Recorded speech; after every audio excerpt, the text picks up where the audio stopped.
Y yo me ligaba a todas las minas. O sea, las que quedaban enojadas. ponían un cachito al día y ahí estaba yo leyendo un... Y vos también jadeabas. No, yo hacía todo lo contrario. Una de las cosas, me acuerdo una vez me viajé de la estación Saavedra, que en Saavedra vivía yo, hasta Retiro y vuelta con un Goldman grabador, grabando el viaje en tren. Y eso lo utilizaba como cortina para leer, que yo me tenía toda la colección de un libro revista que se llamaba El Péndulo, que era de ciencia ficción, pero eran todos cuentos cortos.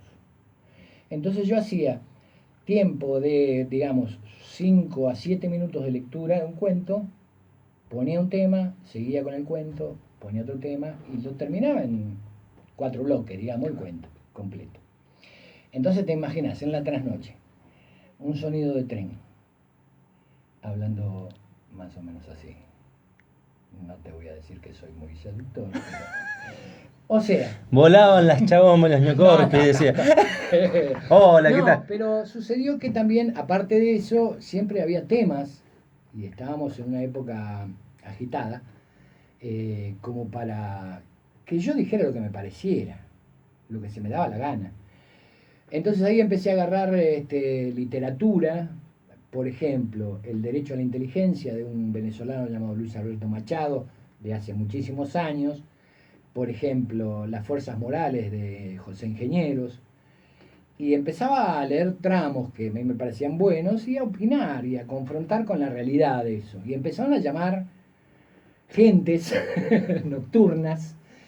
Muy interesante. Que 2 o 3 de ellos terminaron formando parte del programa. Yeah. ¿Por qué? Porque yo me daba cuenta de que en la charla tenían como para dar Daniel Ballester, un amigo que creo que todavía sigue trabajando en Radio Madres, hace un montón de años que está haciendo también su programa ahí en Radio Madres, y Pepe Terminielo, que después trabajó con Gillespie, y, en fin, un montón de gente que eran oyentes míos. Y claro, yo estaba solo. Y de a poquito fueron sumándose. Y de a poquito se fueron sumando personas que tenían muchísimo para dar y que después sí, algunos de ellos siguieron haciendo carrera en la radio, otros la tuvieron que dejar, en fin, un montón se generó algo muy grosso, muy interesante, que era la trasnoche, que te daba esa posibilidad. ¿Qué otro programa? Recuerdo, mira, vamos a hacer un poquito más rápido el tema porque ya estamos llegando a la otra sección, nos pasamos. Pero quiero preguntarte algo. Conozco, digamos, por el hecho que todos conocemos a Dolina también como uno de los horarios donde fue de casualidad, entre comillas, ese lugar y terminó siendo uno de los programas emblemáticos también de la Argentina. Pero lo que yo te quería contar, y como para apurar el tramo para finalizar, obviamente, que da para hablar 50.000 programas, es de esa Radio Alfa. ¿Dónde pasás directamente ahí? Esa Radio Alfa se transmutó en Radioactiva. Radioactiva. Hay una radio nueva que tiene ese nombre, ¿es un choreo o va nueva? No, lo que pasa es que había simultáneamente una en México que se llama Radioactiva. Uh-huh. Que tengo algunas cosas que alguna vez te voy a mostrar, material de lo que grababa y armaba esa gente. Me lo mostraste ya. Bueno, impresionante.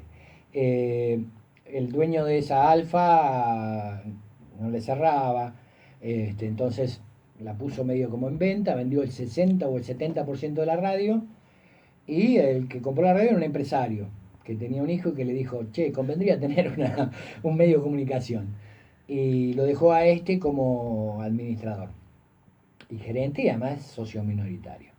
Esa radio funcionó más o menos bien. Yo seguía haciendo programas de trasnoche, pero a la vez el dueño me usaba a mí como para producir o como para ir armando gente que recién empezaba y gente que tenía ya mucha experiencia, pero para producirla, para armarle el programa o operarla y demás. Así fue como, bueno, operé a Alfredo Rosso y Pipo Lernú, y trabajé, le produje además, pues yo los operaba y los producía. También, en fin, con un montón de gente, con Tom Lupo, con Hasta Ari Paluch.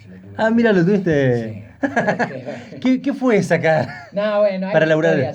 Pero vos trabajás siempre para todos, ¿no? Sí. Pero bueno, siempre tratás de poner la mejor. Héctor, ¿vos conocés a Radio? Se cerró. Se cerró. La cerró un día el chabón. El chabón que quedó con la radio, sí, obviamente no le interesaba. Quedamos todos en la calle y justo ese verano, esto sucedió a fines del año, no me acuerdo, 96, y justo ese verano, al principio de 97, me llama Alfredo Rosso y me dice, me llamo Mario y quiere que haga un micro en el programa. Cuando decís Mario Pergolini. Quiere que haga un micro en el programa y yo quiero que me lo armes vos. Que me lo grabes y que me lo armes vos. Bueno, pero si Rock and Pop tiene tiene sus editores, tiene isla de edición. Sí, pero no me dieron 5 pelotas. No, hacémelo vos, dale. Déjate de laburar. Bueno, y ahí con la pequeña indemnización que logramos de todo ese despelote que fue el final de Radioactiva, compré una consolita, que todavía es la misma que sigo usando. Compré mi primera computadora, un reproductor y grabador de minidisc, que ya no existe más. Y nada, y ahí largamos con Rosso y con el chaqueño Quintana, porque el chaqueño Quintana trabajaba en una radio en Belgrano, que era, como no teníamos estudio para grabar las locuciones, íbamos a esa radio en la que él trabajaba, en una radio chica de Belgrano, a grabar los ecos de Rosso. Los ecos de Rosso. Secos. La locución. Sí. Pero digo, ahí es cuando nace la casa. La casa del Rock. No, tremendo. El comienzo de la casa del Rock. Aparte fue muy divertido. Y también seguíamos experimentando a lo loco. Brevemente, eso fue un hito tremendo dentro de la radio, ¿no? La casa del rock naciente. Un tema de Eric Bardon, de los Animals, ¿no? De Sol Naciente, pero de los Animals serán. Sí, Eric Bardon. ¿No? Sí. Que en realidad la casa del Sol Naciente habla de la historia de un prostíbulo, sí. Rosso lo adaptó y puso la casa del rock naciente. Excelente. ¿Cómo terminás editando el programa de cuál es? ¿Y cuánto tiempo? ¿Cuál ese fue el programa de Mario Pergolini? Creo que el más grande que tuvo. Ahí entramos a trabajar con Pergolini. Pero ahí ya no con Rosso, vos solo pasás a trabajar. No, con Rosso, los dos. Mira. O sea, yo tenía relación directa porque Rosso venía a mi casa, después grabábamos en mi casa, porque yo compré el micrófono y todo, y grabábamos todo, incluso el locutor de Rock and Pop venía a casa a grabar cosas, ¿sí? A grabar boludeces para la casa del rock naciente, presentaciones y demás. Y grabábamos a rolete, todavía tengo un montón de crudos de cosas guardadas. Y mi relación era ir a Rock and Pop, a llevar el micro todos los días, que empezaron siendo 2 micros de 5 o 7 minutos cada uno y terminó siendo un solo micro de hasta 12 minutos de banco, me decía Nacho Guano, que era el productor. Llegamos a hacer media hora, en la época de que Rosso empezaba a hacer la historia de los Beatles. Eran enciclopedias, porque es una bestia. Alfredo es una cosa infernal. Y yo iba y venía todos los días, hasta que en determinado momento le digo, Mario, necesito más laburo. ¿Cómo? ¿Que no te alcanza con la...? No te alcanza. Bueno, no tengo problema, vení a verme. Fui a Cuatro Cabezas y en ese momento se estaba alargando lo que fue la radio de Cuatro Cabezas, que se llama... La que sale con Ebel, que sale de... Exacto, X4 Radio. Claro. Y ahí empezó ya directamente, fui como jefe de edición a X4. Jefe de edición a X4. Sí. Primero jefe de edición porque era el único, después ya hubo otro editor, pero yo quedé como jefe. Yo hago un salto enorme ya para ir finalizando, ya una charla, 40 minutos ya con Héctor Armas, que es poco. Te invito. Lo que quiero es invitarte en otro momento, claro. Pero sí decirte esto, que para mí me parece importante, te lo dije el otro día a través del teléfono. Podrías estar laburando en otros lugares, podrías estar trabajando en otros lugares, pero elegiste a Esquiel también para vivir, ¿no? Sí, y fue precisamente cuando consideré que había llegado en lo que estaba haciendo, que era la edición digital de audio en Buenos Aires, al lugar en el que pienso que podía llegar a ser el techo. Esto no lo digo por no, se entiende. De hecho, ya para mí en este momento hay 100.000 editores mejores que yo. Pero además por eso, ¿no? La cuestión de la edad y todo lo demás. estaba en el lugar que codiciaban y deseaban miles de pibes que recién arrancaban. Y yo ya había recorrido todo el camino, desde que apareció la computadora en la radio, apareció la edición digital en la radio. Yo creo que fui uno de los primeros editores digitales de audio en la Argentina. Hay 4 o 5 que son re grosos. Y después se fueron dando las cosas y terminé siendo el editor de piso de Cuál es. Que ese es un trabajo, otro día te lo cuento. Pero digamos, ese era el puesto que todo el mundo quería en ese momento. Hoy ya no creo. Pero en ese momento era la cúspide, el momento cumbre de Pergolini en la radio. Y yo era el editor de piso. Y nada, y en ese momento vi que era el momento de volver a Esquel.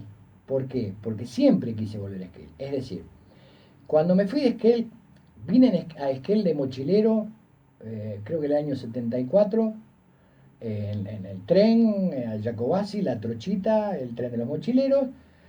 Dormí no en la estación como Ciro, sino que dormí en la terminal vieja de ómnibus, con un grupo más de compañeros de viaje, y terminamos en el lago Futalafco en un mes y pico. Y yo dije, este es el lugar donde yo quiero vivir. Acá quiero vivir yo. Como te pueden decir mucha gente. Uh-huh. De hecho, bueno, después de todo lo demás que pasó en el medio hasta el año 80, yo ya estaba trabajando de colectivero para mantener a mi familia. Y dije, esto no puede ser. No es vida. No tiene gollete, no tiene sentido esto. Y vámonos. Y me dijeron, bueno, vamos. Y vine acá con 2 hijos. Acá nació mi tercera hija. Y después de 4 años que me dijo, bueno, vamos, me dijo, yo me vuelvo, me llevo a los chicos, voy a hacer lo que quiera. Y bueno, me fui atrás de mis hijos. Siempre pensando en volver indefectiblemente. Me llevó mucho tiempo. ¿Por qué? Porque esperé a que mis hijos fueran lo suficientemente grandes como para valerse por sí mismos, no faltarles nunca. Y cuando llegó ese momento, les dije, chicos, chao, me voy. Y me fui. Y me vine. ¿Y estás acá? Hace 9 años casi. Para siempre, ¿no? Y sí. Pienso viajar, sí, pero... Héctor, yo sé que